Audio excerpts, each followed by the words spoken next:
It is officially 12 noon. And as people are coming in, hello and welcome. And I'm going to ask if you would put your name and your affiliation in the chat box to introduce yourselves. And welcome. Excited to have you here today.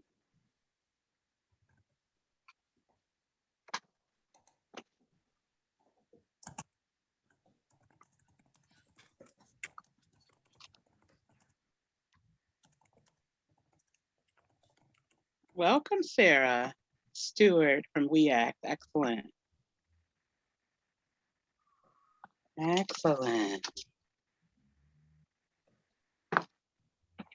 I noticed that we have at least 34 people, so please feel free. How you doing there, Jeff Jones? Excited to have you with us.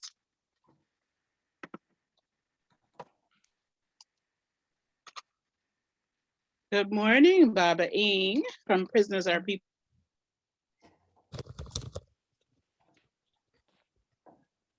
One thing I just that we make you aware of is that we are recording this session to make sure that we capture everything that's said. Welcome, Janet. How are you?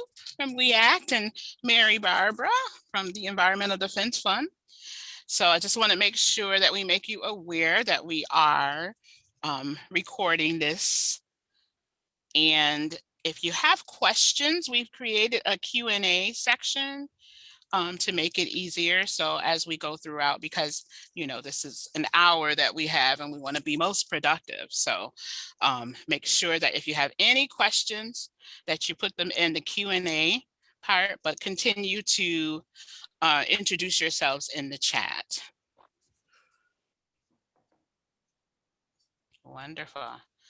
I see it's growing and growing. We're up to almost 40 people. Exciting. Woo! We're so glad you joined us today. So glad. All right. So in the interest of time, I'm going to go ahead and get started. Hi, Kathleen. All right. So I am Faustenia Morrow, and I am the CEO of the Monarch of Infinite Possibilities. And I have the great pleasure of being your moderator facilitator today. And I'm so glad that you all have joined us. And while you're joining, for the new people who have come in, two things I just want to remind you to introduce yourself in the chat section. We're going to have at least over 50 people join us today. And so we thought it'd be best if you put your name and the organization and how you're affiliated in the chat. And then that way we can welcome you and everyone can see who has joined. Also, just a reminder that we are recording this session. So just wanted to make you aware of that. And let's go ahead and get started. And so today we are going to be focusing on environmental justice and health issues that exist around carceral facilities in New York State. Now, this event was put together by Sonal Jessel from We Act and also Bobby Wilding from Clean and Healthy New York. And together they have helped to lead this project because we want to, create policy action plans and talk about environmental issues that exist in the facilities, and also about people who are incarcerated in New York State and the challenges that they have gone through.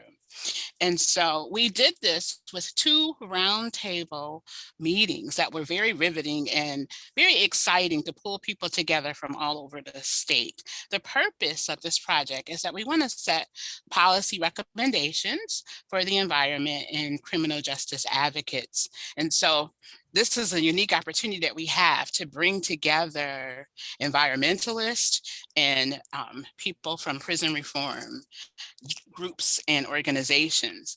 And I think it's really powerful when you think about these non-traditional partners coming together to look at how we can work together. So we are excited that you're here.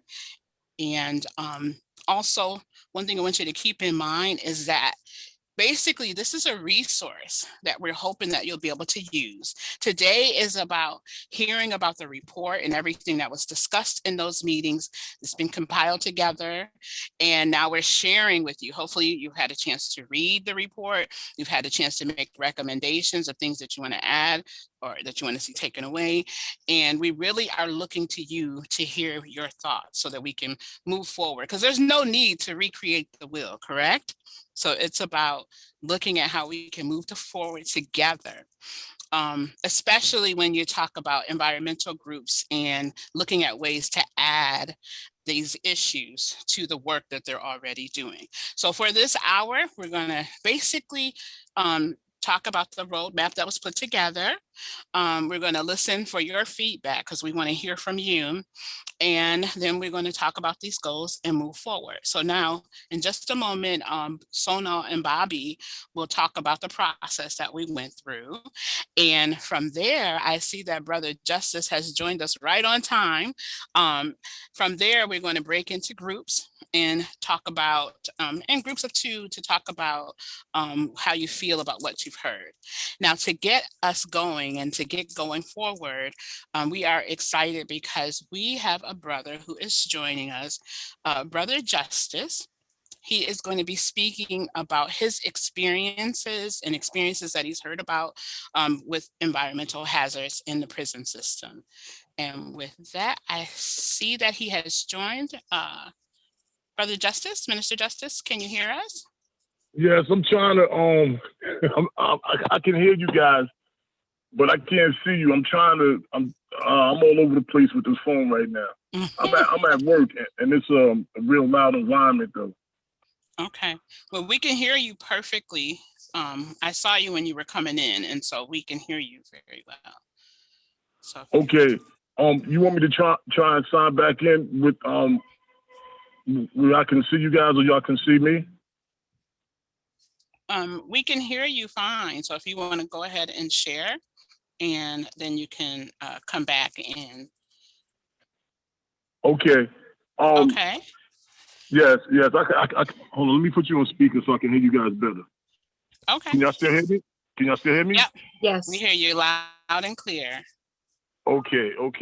Yeah, my name is Justice, and I was invited to this webinar by Sister Sonal and Sister Faustina, and I want to thank you ladies for having me.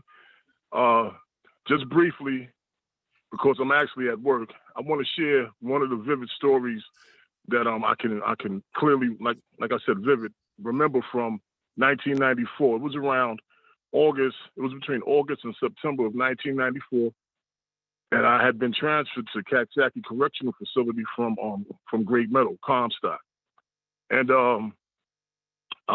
myself and a few other prisoners, we had went to the lunch meal, and we went to use the condiments, and they used to have the salt shakers. They had clear salt shakers on each table, and so some guys were using. They actually started using the salt shaker, and I saw this.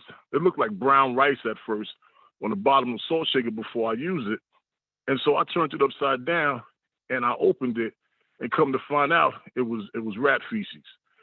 And I spoke to a couple of the guys in the back, and they actually told me that rats and roaches were in all of our food back there. I had gave the salt shaker to the officer in charge of the mess hall that day. His name was Kunsel, Kunsel. I remember his name because I wound up filing a lawsuit. I filed complaints with the commissioner, with the jail, and the officer, he actually didn't lie. He told the truth, and he admitted that it was rat feces inside of the salt shaker. I took it all the way to the United States Supreme Court. They denied me certiorari, but I fought, the fact that our food was contaminated. And throughout my 24 years in the Department of Corrections, I was in a myriad of prisons. I was in most maxes, and I actually was transferred to about half of the mediums because of my lawsuits that were everywhere I went. I filed a lawsuit. I wasn't an ambulance chaser. I filed legitimate claims against the prison, And in the future, I would like to share with y'all other stories that's really horrifying, but it was my experience and others. So I hope that this story can actually have can assist you guys in your endeavor to make substantive changes inside the prison system. Okay? Can y'all hear me? Absolutely. Thank you, Brother Justice. We appreciate you for sharing that story. And I know that you said there are a myriad of other stories and issues that prisoners have experienced. And so, Man, you know, like during transit, I was speaking to a few people who might be on the webinar now, since we contacted each other, and everyone remembers Greenhaven Transit, Auburn Transit. The cells are deplorable, windows are broken. You freeze, it's a lot inside. It really is. And the conditions, especially being in the most progressive state, in the most progressive country, allegedly, it's unbelievable. You wouldn't think that these things happen today, but they're still experiencing these same types of atrocities daily in their prison life. wow. Thank you, Brother Justice. We appreciate you, and we appreciate you being candid and sharing, and we look forward to the work to come. And so I'd like to transition now and introduce to you the people who have gathered us today. Sonal Jessel from We Act and also Bobby Wilding from Clean and Healthy New York. They're going to share a short presentation with you, talk about the process, our roundtable process. They're going to talk about highlights from the report. And with that, I would like to turn it over to Sonal and Bobby. Thank you. Hello, ladies. Hello. Hi. Thanks everyone for joining. We're really happy to have you all here today. This has been a project that we've been working on for several months now, so we're very excited to share it with everyone. So Bobby and I are just going to go through a very quick presentation because we want to get to some of the more substances conversation here. So we're going to do a quick presentation about who are the people that did this work with us, our process, and present to you our basic policy roadmap so everyone knows what's in here and what we're talking about. And ultimately, we want to hear everyone's thoughts, hear your questions, hear your concerns, hear any type of additions you think we should have. This is very much an open forum for that, so we appreciate your time. I will start sharing my screen now. There's a question in the question and answer chat. Minister Justice, they're asking if you can put your email, your contact information in the chat box. In the chat box? Yeah, so if you need to exit out and come back in order to do that, feel free. All right, sorry about that, Sonal. Thank you, Sonal. Sister Faustina? Yes, sir. I'm sorry for interrupting. I have to get to work. I'm gonna send it. Can you guys give that to them for me? Yes. Please? No problem. Thank you, sir. I'm sorry. I'm sorry I have to leave. But I do have to get to work. No problem. Thank you so much for joining us. Okay, y'all be blessed, and I'll be back in touch with y'all real soon. Excellent. Thank you. Okay. So we'll get started with our quick presentation here. The first thing we wanted to do is acknowledge all the people that put their time and their intelligence and their effort into this project with us. We had a range of folks that work in the criminal justice world and incarceration world, but also that do environmental work as well. The idea was that we were trying to bring people together. And so Faustinia Morrow, who's our moderator today, was also our facilitator for the roundtables, who does an excellent job at bringing people together and moving discussion along. And then we had a whole host of folks that were very, we contributed to a really great discussion that over these roundtables. Felicia, Henry, Andre, sorry, it says Andrew, I'm very sorry. It's Andre Ward, Rebecca Engel, Darren Mack, Baba Eng, Karima Amin, Melissa Ishan, Veronica Zura, and Jeff Jones, as well as Bobby, myself. So thank you all.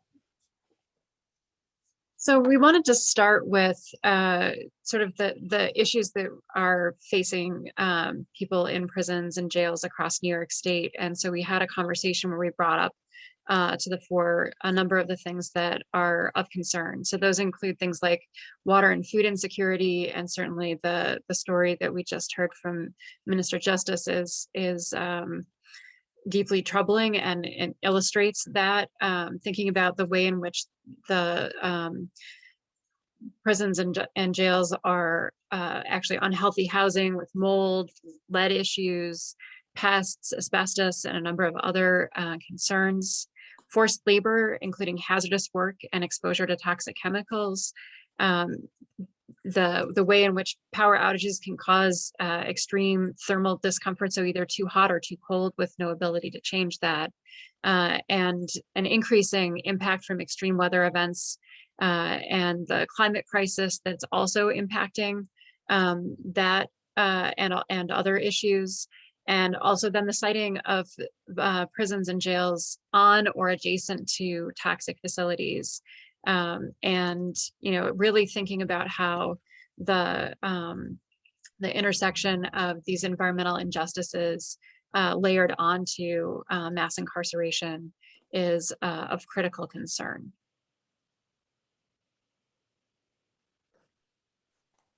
So just to give everyone a little bit of an understanding of what our process was for the roundtable and how we got to the policy agenda that we did, which I sent, I think most people who registered, if you registered at least an hour before the event, you should have already gotten the report. I'll also drop a link in the chat so everyone can see it as well in just a moment.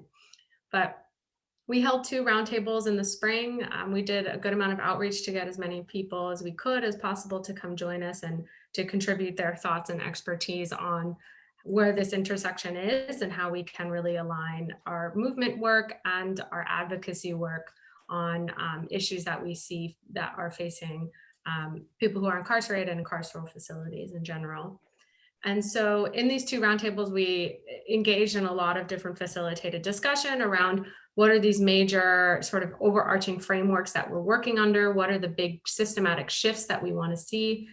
Then we talk about like the different ideas that we have of sort of, it was ranging from very realistic to more just kind of very creative thinking about what we would want to see happen in the state to address a lot of these different issues that we identified. And what we did was go through a prioritization process as well to help us decide which policy items are the ones we will ultimately put in a roadmap and try to engage you all and the greater movement contributors in this work. And so this is just a screenshot of one of the tools that we use. We use what was called Jamboard a lot because we were doing our roundtables virtually due to the COVID-19 crisis. And it was essentially a way of kind of capturing all of what we were talking about, taking notes on the different thoughts folks had. And also the check marks are kind of showing like how many people were really agreeing with it, you know, the plus and where we were all really aligning. So this was our process. And then afterwards, I spent some time and with Bobby's help as well, of taking all the information and the discussions that were had at the roundtable and distilling it into a short report as best that we could. And that's what we're sharing with you today. We also went through a process of sending it to the roundtable members ahead of time to add their thoughts and edits to this report before sharing it out with everyone else. So first of all, we really wanted to think about the broad shifts that were necessary and that would sort of provide the overarching framework for the short, medium, and long-term policy recommendations. And so we identified 4 key shifts. One is that it's critical to address the conditions of confinement, and it's of utmost importance until abolition is achieved. So this is not in any way intended to be in conflict with the work for decarceration, but rather to acknowledge that those conditions are vital to be improved as that process unfolds. Second, that we want to make sure that intersectionality is at the core of the issue, and that we're looking at the overlapping multiple social and environmental justice concerns as we move forward. The third is that reparative justice solutions incorporate and address both environmental racism and racism within the criminal and legal justice system, so that we are mindful of the way in which our environment is underpinning our health and many other factors that go into actually achieving justice. And the fourth is to divest from incarceration and policing and invest in community through social support and environmental justice. And that that this is, again, it's all about having a framework that drives, and that broad use of the word justice to incorporate all of the different aspects of that. And so just to get into our actual policy targets, after we discuss shifts, then we discuss, well, what happens in the meantime? What happens as we're moving towards these major changes, these major systemic shifts that we need to see? And so we talked about policy ideas and actions within the realm of different sort of timelines. So we charted out short, medium, and long-term goals. Of course, different ones sort of might happen in different timelines, and some might take longer than we think, some might be quicker, we don't know, but this was sort of a general, way to parse out the work. So the two short-term policy targets that we landed on after talking about many was that it's important to create green job training programs in carceral settings as part of a reentry process. So there's a good number of programs across the United States that have started doing work like this, where people who are incarcerated are trained in this new and emerging industries, such as renewable energy, solar installation work, energy efficiency work, basic construction certification, whatever it is, that when they are released, as part of their reentry process, that they are sort of brought into a job immediately and building up a skill that could be a lifelong skill in a industry that is growing, and also greatly must center communities hardest hit by climate change, which very often is people who are incarcerated. And then the second is simply to increase prison job wages to minimum wage. I think all of us have heard or know very deeply about how little people who are incarcerated are paid, little to nothing. And that is just a short-term goal that should not be allowed. So if we believe that they should be increased to minimum wage, is about $15 an hour. And that is, of course, a floor.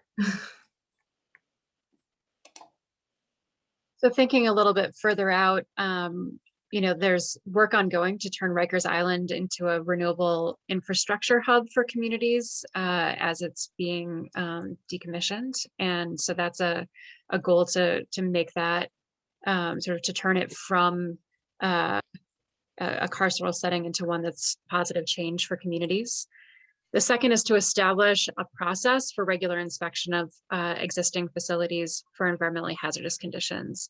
On the books, this exists, but there needs to be actual inspection to address those concerns directly and make sure that they're actually being addressed and not just sort of glossed over, which we know from many people's stories is what's happening right now.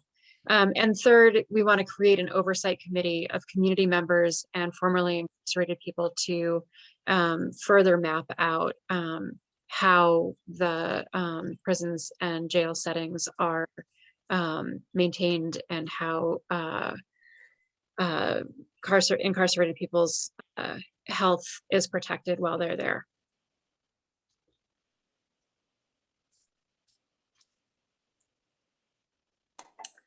And lastly, we mapped out a couple long-term goals, which are abolishing the 13th Amendment, which I'm sure everyone knows a lot about as well, which is there should not be any type of prison labor by way of what is considered slave labor in any way, shape, or form, and that should not be allowed. The second is abolishing carceral facilities overall. How are we rethinking how we address harm, that we're replacing this form of addressing harm with restorative justice principles, and with sort of a system that addresses harm in a way that is reparative and restorative and trauma informed, and instead of the system that we have today. And that's a long-term goal. Of course, it's there's a lot within that and within all of these, but that is what we envision in our long-term work here. So that is it for just our basic policy roadmap. The report that I sent to folks, and I'm going to post it again in the chat right here, has descriptions under each of these, so you can read about them in more depth in the report. Thank you. Excellent, excellent. Thank you, Bobby and Sonal, for giving us the overview and sharing. And I'm excited because, you know, if just one or two people are talking, sometimes we can get lost. And so we are excited to have what we're calling sort of a mini panel discussion from actual participants who were a part of the roundtable discussion. And so I'd like to call up Felicia Henry and also Andre Ward. Now, Felicia is a distinguished graduate scholar in the Department of Sociology and Criminal Justice at the University of Delaware. And she's also a research fellow at the Correctional Association of New York. And now Brother Andre Ward is the Associate Vice President of the David Rothenberg Center for Public Policy at the Fortune Society. Hello, hello. You can come on off mute. And let's talk for a moment. Hello, everyone. So what I'd like to do is to ask a question, call and response, if you will. And so first question that I'd like to ask you is, we had some great conversations at the roundtable, and I'm wondering, what were some big themes that were most impactful to you? Yeah, Felicia, so Andre? I'll jump in, sure. So hello, everyone. Thank you so much. Such a pleasure and an honor to be here. And I appreciate Sonal asking me to participate. And I think that the roundtable in general has just been a tremendous, tremendous opportunity and experience. So just want to shout that out and send my gratitude for that. I think for me, one of the biggest things that stood out from the roundtable was just kind of tracking the legacy of what we can term environmental racism in the lives of folks who are impacted by the criminal justice system. And so we had folks talk about their experience with having, health issues in the community as they were growing up, and then getting into prison and having those health issues exacerbated. And I think that for me, it wasn't just the actual experience, but understanding the continuum of neglect, of exposure to not just toxins, but exposure to, neglect, essentially, throughout folks' lifetime. And there are scholars that talk about this, like, so David Pello talk about how society basically chooses folks who are deemed worthy, essentially, of clean air, clean water. And I think in many ways, the roundtable brought that up, that folks who are impacted by the criminal legal system are indeed folks that are deemed unworthy in many ways, not only once they get there, but really decades before in their lifetime. So I would say that has been something that really stuck with me and has stood out as one of the really important factors for why this entire conversation is necessary. How about you, Brother Andre? Thank you, Felicia. And remember, if you have a question, don't hesitate to put it in the Q&A section, because you want to address them. Do I have to go now? I think Felicia covered everything. No, always lovely to be with Felicia, my dear colleague and sister and friend of this work. I will say, much like Felicia has said, I really want to thank you, Sonal, Faustina, and obviously Bobby, and just the WEAC team for convening that research. To Felicia's point, that body of research is critical to informing the field about what needs to be done to address not only just environmental racism, but how it impacts people. And I know, based on the literature in Crenshaw's work, when she talks about the intersectionality of like crime and the environment, how it impacts people in a certain way over time versus others, particularly Black and white folk. I really just want to thank you all for putting that together and putting out the report. In fact, the report really jives and aligns with the work of the Fortune Society, because we look at our advocacy work in three kind of like areas, right? One, the idea of decarceration, which the report addresses in many, many different ways, because obviously the environment is unsafe, it's not sound and fit for human engagement or human livability. And so decarceration is first and foremost in one of our advocacy approaches. Secondly, it's about like what goes on behind bars, like what happens there, and having an analysis and understanding on what's happening and to change those conditions. And I think the report gets at that when it's about establishing a regular process, right, of inspection of existing conditions. And then lastly, when we're talking about the whole reentry process and people being released, like what are they being released to? And release or reentry starts when you're incarcerated, not like as soon as you're coming back into society.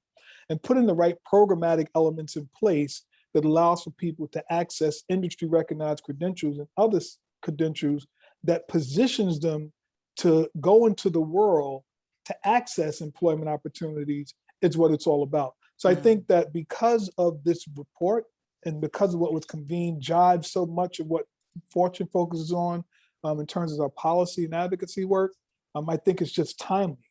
And I was just really grateful to be a part of that with the rest of our colleagues who were there. Excellent, excellent. Thank you. And so out of the recommendations, what is one policy that you think both environmental and criminal justice coalitions and organizations could get behind in the coming year?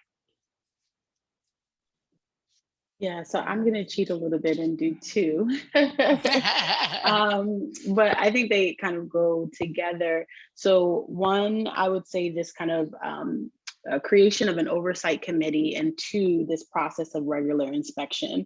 And I say that, or I say those two for a couple of reasons. One, at the Correctional Association of New York, that's what we do, right? We monitor and oversee prisons across the state. And I think that there are already processes and infrastructure in terms of monitoring the conditions of prison and incarceration that could dovetail very well with being able to inspect prisons in terms of an environmental condition, right? So when we get letters from incarcerated people talking about their experience inside, they are not just talking about, interpersonal relationships or issues with commissary or food or anything like that. They're also talking about, hey, there's mold, hey, there's lack of ventilation, hey, there's not clean water, right? And so in many ways, we're getting that information, we're seeing that, we're hearing that. And it really is about just putting something in place where that is a formal process and not just like a byproduct of what we're getting from, our interactions or engagement with them. And then this idea of this oversight committee, I think also, as we've seen in this roundtable, I think one of the beautiful things is that we all came from different backgrounds. Folks were more steeped in criminal justice. Some folks were more steeped in environmental justice and environmental work. But we were able to really work together with one another to talk about that continuum, to talk about the things that were very similar, to talk about some of the struggles or maybe some of the tactics that were used in either field that might be applicable to the other. And I think when you have a formal kind of oversight committee or a formal body that's tracking and looking at some of these issues, you're able to really maximize those backgrounds and differences and maximize what you're able to do. So those would be the two policies that I think are not necessarily heavy lifting, but could very much, I think, be implemented rather quickly because there are examples that can be pulled from for those two things. Sure, and I agree with Felicia. And if I had my druthers, I would take several too. I'll just stick with one. And I think that consistent with what Felicia's saying, those things I think are very much important and something that's doable, right, in the kind of short term. What I thought about and reflected on was about turning Rikers Island into a renewable infrastructure hub for communities. And there's this whole big push, because in the end, Rikers will be closing, right, in 2027, right? So that's going to happen. And then what does that look like once that happens? And I think there's a push now through Freedom Agenda, other organizations with the Close Rikers campaign, just movement rather, to make sure that that environment or that space, right, becomes something that is renewable, right? And it's an infrastructure hub for communities, in that there'll be opportunities also for communities, right, to be able to perhaps have job opportunities, right, to make sure that there isn't any more environmental pollution that impacts those communities. I think, for me, it's about turning Rikers Island into a renewable infrastructure Mhm. for communities. Excellent, excellent. Okay, and the third question, final question. Now, how do you see these policy recommendations potentially plugging into the work that you're already doing? Anything specific, any ones that you want to shout out? Because I think that that is ultimately when we talk about next steps, how do we plug this in and not recreate the wheel, but work together? Yeah, I think in many ways, a lot of my last response is indicative of that. I think that we are already doing many, like this work in the sense of being able to track and monitor and oversee the conditions of prison. And so in many ways, some of these things are right in our everyday kind of work. The other way that I think that it dovetails really nicely or kind of can be put in our work is in this kind of framework shift around the conditions of confinement really being significant and having weight. And I think for us, as the Correctional Association of New York, we're not necessarily, you're not going to see necessarily right now in the mission and vision around abolition and saying, shut it all down, that kind of thing. Right now, even on our website, we have a statement where we imagine prisons look nothing like they do today. So, some people have pushed back and say, so you are imagining prisons, right?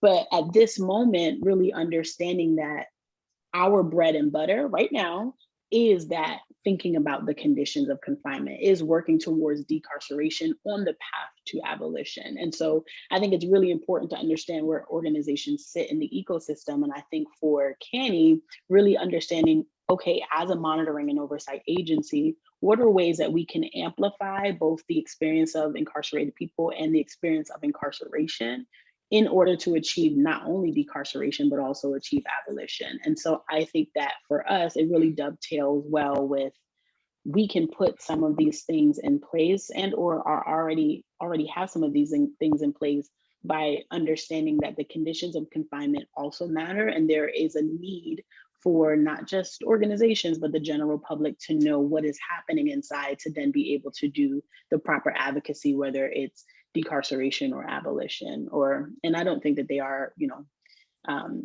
in opposition, and I don't think that they exist on opposite sides. I think that they are indeed a spectrum, and I think that, or a continuum, and I think it's important to do the work across the continuum. Yeah, I certainly support Felicia's thinking in that way. And I also think, for Fortune, we do reentry work. That's our focus. We have one foot in our direct service work in creating opportunities for people to live a life of contribution. So that's primary among our work. And then we have one foot in our advocacy work because we understand essentially that it's important that people also are represented in spaces where policies can be created and there are legislative wins around making sure conditions are better for people coming out of prisons or in jails and prisons. So I think this idea of creating job training for folk is really, really important. To get on the pathway to abolition, right, you need to make sure there's a counter environment, right? There's a counter like space for people. And so what's a counter space to prison, right? That's a space where people can live a life of productivity, have access to jobs and opportunities and careers, have access to education and training. And then the environment is also free and devoid of institutional racism and the other things that drive incarceration. So I think Fortune obviously is very much always interested in making sure people have access to those trainings. We're on Rikers Island. We offer trainings there for people to be able to be involved in their life differently. And then the other thing is just this regular inspection and oversight.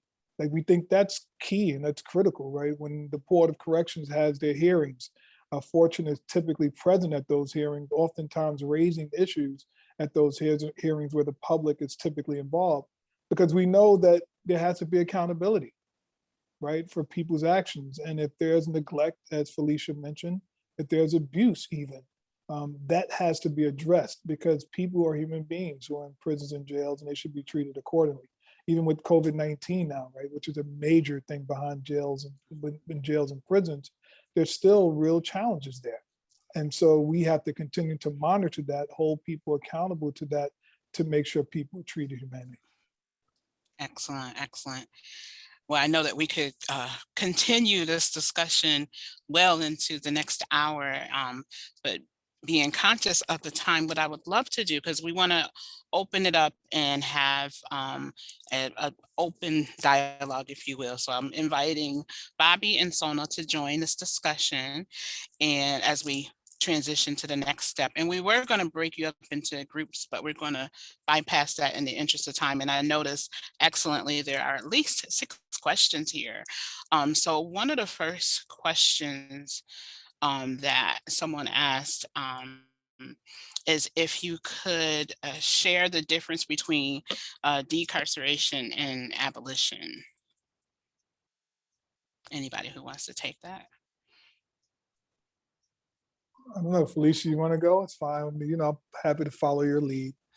I will follow you this time around. Yeah, and so this notion of this notion, at least from my vantage point, the idea of decarceration is a part of a process, right? That's involved in its continuum to get to the point of abolishment altogether, right? I know to abolish prisons is an absolute thing, right? And I think that many of us are on that train, but we know that train has to make stops too, right? And those stops obviously involve these different places in that continuum where we get to the point of abolishment. So decarceration has all to do with some of the very policy recommendations that came out of these short, long, and medium goals, right? That's a part of decarceration, right? Again, you create these job opportunities, you create oversight committees, you do the inspections, you make sure that there's renewable infrastructure. All of that is a part of decarceration, these stops, if you will, on this train that gets to the point of abolishment. So at least from my vantage point, loosely translated, I think that's what decarceration means to me. Yeah, and I think that to follow up on that, I think we have a lot of different definitions, and I think that's probably one of the challenges to do this work, because folks define it in many different ways, right? So some people are very strict in the definition of decarceration as in literally reducing the amount of people who are inside, so literally letting people out. Some people look at it like that. Some people think of decarceration as narrowing the front door, so as many people don't go in, right? And then folks think about decarceration in terms of reforming the ways that we do, sentencing or something like that, in the sense that folks are in for shorter periods of time than they maybe would have been before, right? And I'm saying all of these things because I don't think there's one right answer, but I think that these are all kinds of aspects of the same thing. And I think for me, decarceration and abolition, much like Andre was saying, is a continuum. We get to abolition not because we jump there, but because we start to take small steps to get there, right? And so it may look like decreasing the amount of people that come through the front door because we have increased the amount of support that we give people so that they don't have to do what we call crimes of poverty, right? And so understanding how these things work in tandem with one another to get to the ultimate goal. So abolition is not just the removal of carceral facilities or the removal of what we understand about incarceration today, but it is the meeting of basic needs or meeting of needs that then will allow us to look or move differently, as opposed to using incarceration as the answer. And that's why I mentioned briefly like those stops, right? Because at each stop, right, one stop could be prosecutorial engagement, right? The front end, right? Preventing people from even coming in, right? Another stop could be like how people come out, right? And what they have exposure to and support of. So it's like these stops, to Felicia's point, and that was obviously well articulated, but absolutely. Great, great. So one question that someone asked, and what I'd like us to do is to unmic everyone so that you can raise your hand and we can ask questions so we can hear you directly. But one question that someone poses, would it be a better approach to address the environmental issues by focusing on income levels, as poverty often leads to these conditions, or focusing on racial aspects of these issues, as many people of color communities tend to also fall into these impoverished and neglected conditions. Very good question too. And I don't know if you can separate one from the other. I think they're inextricably linked to each other. And so each has to be addressed in order to affect meaningful change, right? We talk about race, talk about economic equity. Economic equity is obviously economic inequity is directly connected mostly to people of color, right? So it's like you have to address each of those things, right? If you address the racial disparities and racial inequities, right, you automatically start to get at economic inequities because they mostly impact those people who are obviously impacted by racial inequity. You know, Felicia obviously has something to add. Yeah, I would absolutely agree. I think that we have to stray away from creating any kinds of dichotomies in order to address these issues. I think very much racial and economic inequities are always tied up together because of how this country is structured. When we think about folks who are always on the bottom, who are always the economic or racial outgroup, we know that those groups are very much one and the same in many aspects. And so when we think of communities who are most burdened with, toxic facilities, or most burdened with, rates of asthma or lack of green space, we're also talking about communities who have lacked economic power, who are unable to necessarily fight back, right? So when we think of things in like the environmental justice lens, or we think of, not in my backyard, we're talking about groups who have more social and economic power to be able to fight the siting of toxic facilities. And then these kind of corporations go and say, well, let's go to a community that doesn't have that kind of political power, if you will, who are also, those communities are very marginalized and often racial minorities. And so just, I think, we have to think about it as one and the same. And if we are able to increase the folks' access to economic or socioeconomic upliftment, and also racial equity, we will find that we address those issues kind of one and the same at the same time.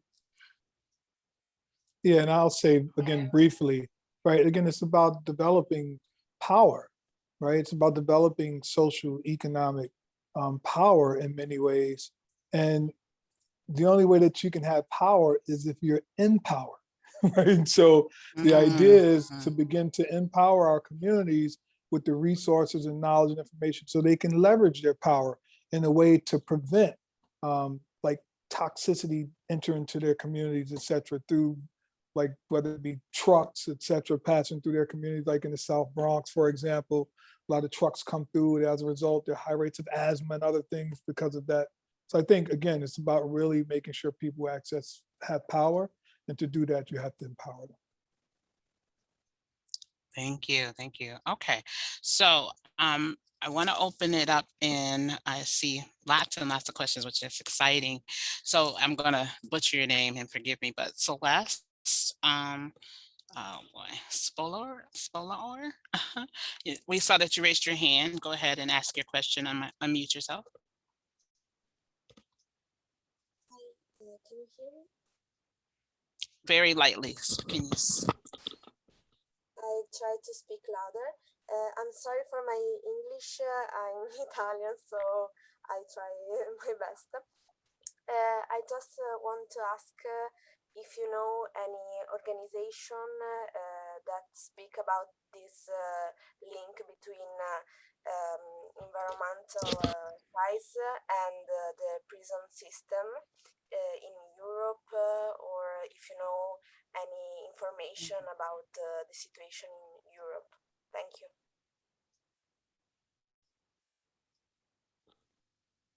So I'm not super familiar with Europe, but I am going to drop the names of some folks, some scholars that I follow their work that actually do work around kind of disaster. So not just environmental issues, but disasters kind of writ large, and prison work in countries in Europe. So I'll send that over through chat right now.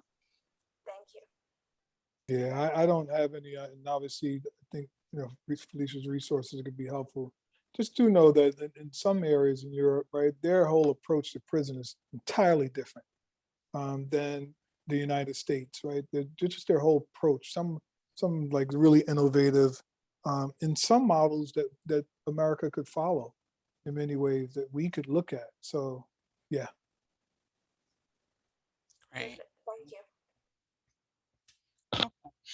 Is there any environmental health disparity between those who are incarcerated and facility staff, or do both groups suffer from the same issues? As someone that's directly impacted, I think that, we're sensitive to how folk who are correction officers are maybe exposed to some things when they enter the facilities, but it's oftentimes too that things are brought into the facilities by the correction officers themselves. In some instances, like in cases with COVID-19, right? The increases in or uptick in COVID cases is not a direct result, I'm talking about state prisons, not a direct result of people that are in state prisons themselves, those who are incarcerated, but the correction officers actually having brought that into the facilities. And so, there's exposure on both ends. And I think one way to mitigate that obviously is to make sure people are tested, there's the proper medical inputs in place, right, to be able to treat people's conditions on both sides, right? So I can't just lean towards folk who are incarcerated as a directly impacted person.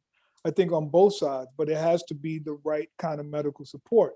We're talking about inequities, right, in terms of the medical world, right? People that are incarcerated are really subjected to substandard kind of medical treatment. And that's just like a fact, right? Because of just the perception of people that are in prisons and jails and the public support of the neglect that they feel, the public that is, people in jails and prisons should receive, because they aren't worthy, they're the undeserving, right? Owing to decisions that they made that led them to be in jails and prisons. So that's what I would say to that.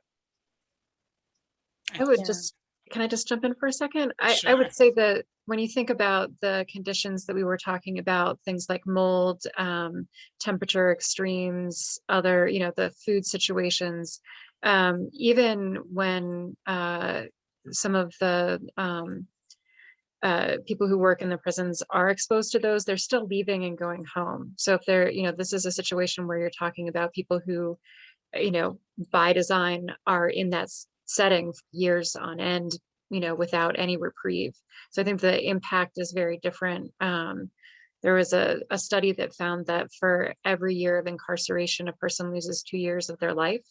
And that is not the case when you look at people who are working in those settings. And I think that that's telling about the difference in all of these different environment and health considerations that we've just been talking about.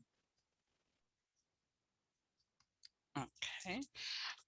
So Nick Shapiro asked a question and said, you all are doing such important work, and this is such a great process. In terms of inspections, would you all also be folding in NYSDEC as well as the Department of Health, so environmental regulations compliance could be ensured? In addition to the sanitary conditions that maybe Department of Health can be better addressed. Also, if there's time, what would it take in New York to get an oversight board with subpoena power in the ballot measure? Who'd like to take I'll lean This toward is- our county folks. This is County's domain. And so I think that this is an amazing question and definitely right on point. So a couple of things that makes me my immediate kind of responses or reactions. So I actually think that would be an amazing idea. And I'm guessing, Nick, and you can put in the chat if I'm wrong, but I'm guessing that you're talking about the New York State Department of Environmental Conservation. I think that's the DEC. And then, Department of Health. I was like, I think so. And so I think it would be an amazing idea to have those folks as well as DOH and have this kind of committee, so to speak, including folks like Canny, to be able to talk about what environmental regulation could look like in a prison. But I think even before we do that, we still have to take a step back and recognize that even on a regular day, when we talk about environmental regulation and compliance and understanding the impact of environmental toxins and all of that, it's a very big fight in general, even for the best of communities that are best resourced, that have some sort of political power. And so you're talking about folks who are incarcerated in many ways because of the notions of punishment, because of the system of punishment, are in many ways dehumanized. And so we have to think about, well, would a committee or a group come together to think about environmental regulations for a set of folks who they deem are unworthy of like just regular care and attention, right? So not to make everything so theoretical and abstract, but I think that that's a very important component to think about. But more pointedly on the question, I do think that in Candy's work right now, we don't partner with those organizations for kind of thinking through environmental regulations and stuff like that. But I think that that would be a great idea to do. And in terms of having an oversight board with subpoena power, I think that's probably the biggest fight, because even Canny, we have legislative authority. We're written into legislation to do the work that we do. But in many ways, even as we're going in and monitoring prisons, we don't necessarily have, the power to change the conditions that we monitor and oversee. And so to get an organization or a committee to be able to do that is going to probably, yes, be a ballot measure, but also has to have some sort of like political will behind it to ensure that what it is that, whether their recommendations or policy changes could actually take, like, to be implemented, and also that folks are held accountable if they are, not in compliance in a way that's not just like, oh, put out this report. So yeah, but I think that that's a great idea in general, to partner with other organizations that are more squarely in the environmental work, but thinking about that overlap and how a committee could do that. Yeah, and I'll just say very briefly, again, great question. I think too, I think that if there can be a demonstration of how the lead and those other things impact correction officers, right? There may be buy-in that you can get from the Department of Correction and Community Services to be on board with this environmental kind of work. And I'd support the other pieces that obviously Felicia said. But I think that's one way that something like that could materialize, if you showed how much of an impact it also has on the correction officers in that environment. Okay, so we have 2 minutes left. This has been an amazing time that we've spent. And so I'm gonna have one more question here, kind of combined. So someone asked, every 5 years, schools in New York are required to do building condition surveys. Is there a similar requirement for prisons, and is it enforced? And then I want to close with this question specifically to you, Andre, from Esau. What specific advocacy work do you encourage younger activists to do when it comes to addressing the issues with the prison industrial complex, and how should we advocate for these issues? And keep in mind that the report, Sono has put it in the chat.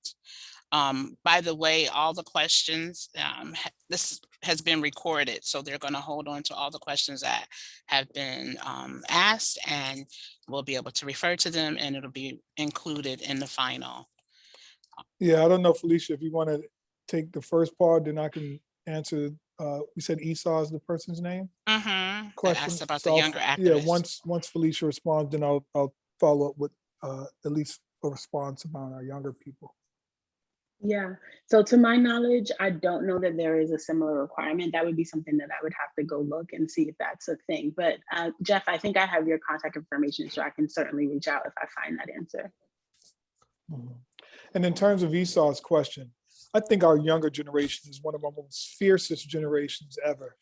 And I think that, for them, wherever they localize themselves out in the advocacy movement, they'll have impact because they have the sheer will, right? The sheer unrelenting kind of like way of kind of engaging, and the energy, right? The stick-to-itiveness, right? To make sure they hold on to something So whatever that may be, whether it be making sure that Rikers is closed, whether looking at how younger people are treated within the criminal legal system and its punishment, I think they should localize themselves in their areas. There are a ton of, like, there are several like bodies of legislation that's happening on a state level, whether it be clean slate, whether it be talking about elder parole, we're talking about other forms of parole like less is more.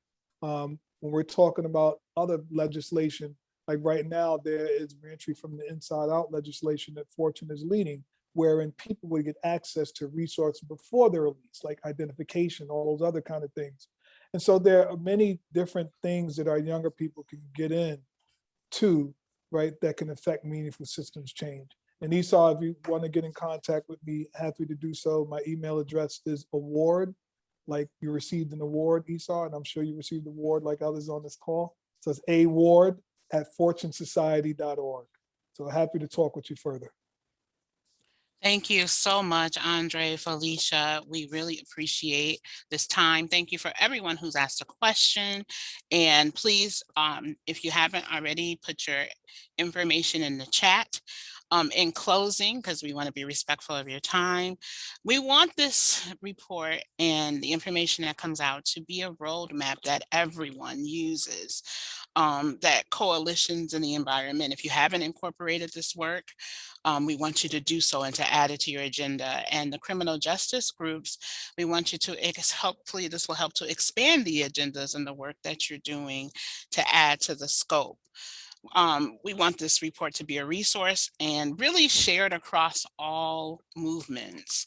There'll be a final draft sent out to everyone who has participated. We are anticipating that to go out August 13th. And you'll be able to find it on the We Act website, the Clean and Healthy New York website. And please, if you have any questions, you need anything, you want to add something that wasn't said, or you have a question about something, please reach out to Sonal and Bobby. And with that, we want to thank you so much for your time. Oh, we're only 2 minutes over time. I think we did pretty good today. Thank you for joining us, and please put your information in the chat. And also, if you're ever looking for a facilitator or someone to help you with public engagement, contact the Monarch of Infinite Possibilities, and we'll be glad to help you. Thank you, everyone. And this was amazing. Thank you. Thank you so much.